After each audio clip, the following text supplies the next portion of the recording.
সবাইকে জানাই নববর্ষের শুভেচ্ছা। আসসালামু আলাইকুম এভরিওয়ান, কেমন আছেন সবাই? ভিডিওর শুরুতে দেখেই তো অলরেডি বুঝেই গিয়েছেন আমি কি নিয়ে ভিডিও করতে চলেছি। হ্যাঁ, ঠিক তাই, আমাদের গতকাল ছিল একটা পিকনিক।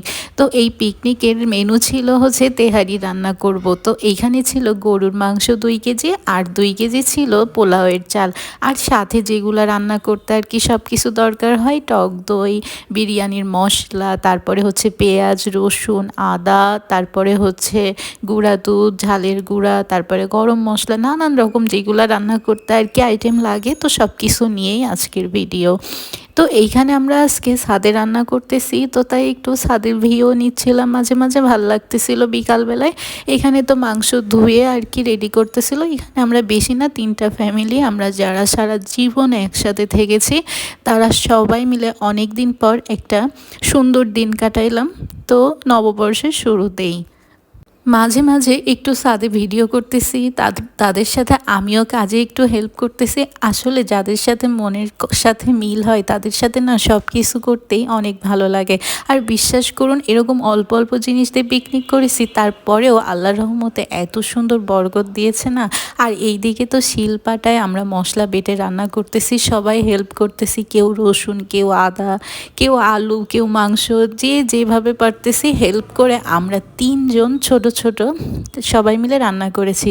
তো এখন মাংসটাকে খুব সুন্দর করে মেরিনেট করতে হবে, তাই ফার্স্টে এখানে দিয়ে দিলাম টক দই, আদা বাটা, রসুন বাটা, পেঁয়াজ বাটা একসাথে ভরে ভরে 2 চামচ, আর ছিল টমেটো আর কাঁচা ঝাল বাটা। সব কিছু দিয়ে লবণ, চিনি সব কিছু একটু একটু করে দিতে হবে। আবার দিলাম একটু বিরিয়ানির মশলা, 1/2 প্যাকেট। তারপরে এইখানে দিয়ে দেব সয়াবিন তেল। খুব সুন্দর করে, যত সুন্দর করে মাখানো হবে ততই কিন্তু টেস্ট হবে। আর এখানে দিয়ে দিলাম ঝালের গুঁড়া, লবণ, সামান্য একটু হচ্ছে গরম মশলা বাটা। তো তারপরে একটু চিনি, চিনিটা কিন্তু টেস্ট বাড়িয়ে দেয়।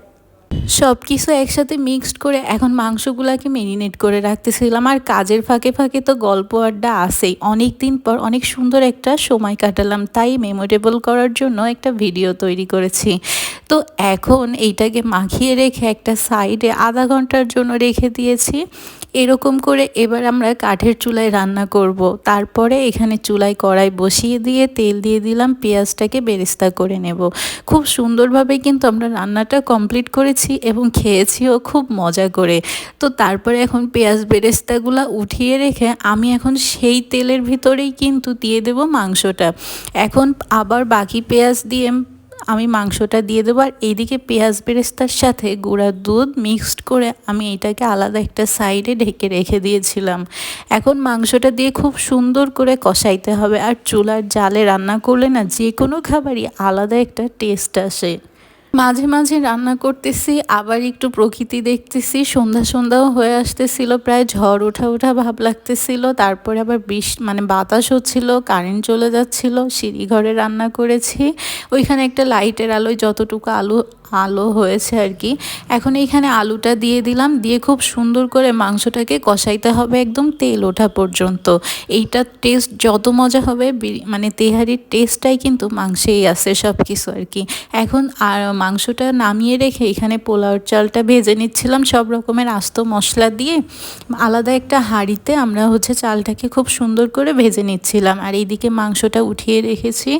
এখন ঢাকনাটা উঁচু করে যখন ভাতের পানি প্রায় কমে এসছে, এখানে দুধ দিয়ে দিলাম, হচ্ছে গুঁড়া দুধগুলো গুলিয়ে নিয়েছিলাম। নিয়ে ভাতটা যখন প্রায় হয়ে হয়ে আসতেছিল, সেই পর্যায়ে আমরা মাংসগুলা 2 লেয়ার অনুযায়ী হচ্ছে মিক্সড করে ফেলতেছিলাম।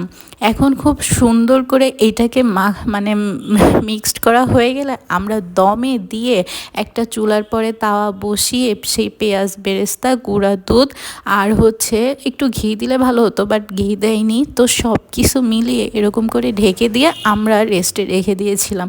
পরে ফাইনাল লুক দেখুন, সব কিছু যখন মিক্সড হয়ে গেছে আমরা নিচে এনে সবাই মিলে তো খুব মজা করে খেলাম আর কি। আর হচ্ছে টেস্টের কথা কি বলবো, যদি অনেস্ট রিভিউ দিতে পারতাম, অরিজিনাল অডিওটা শোনাইতে পারতাম। সবারই অনেক পছন্দ হয়েছে, মাশাআল্লাহ অনেক সুন্দর হয়েছিল, সব কিছু একদম পারফেক্ট। ভাতগুলা যেরকম সফট ছিল, মাংসটাও খুব সুন্দর হয়েছিল রান্না।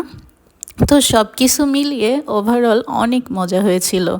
তো এখন আমরা খেতে খেতে তো চলে যাব, টাইম তো প্রায় শেষ হয়ে গেছে। তো এই ছিল আমার আজকের ভিডিও। তো সবাই ভালো থাকবেন, সুস্থ থাকবেন। আর খাওয়া শেষ করে তো বাসায় চলে আসছিলাম আমরা সবাই। তো যে যার স্থানে আবার চলে আসছি। তো অল অ্যাবাউট টুডে। তো আল্লাহ হাফেজ আজকের মতো।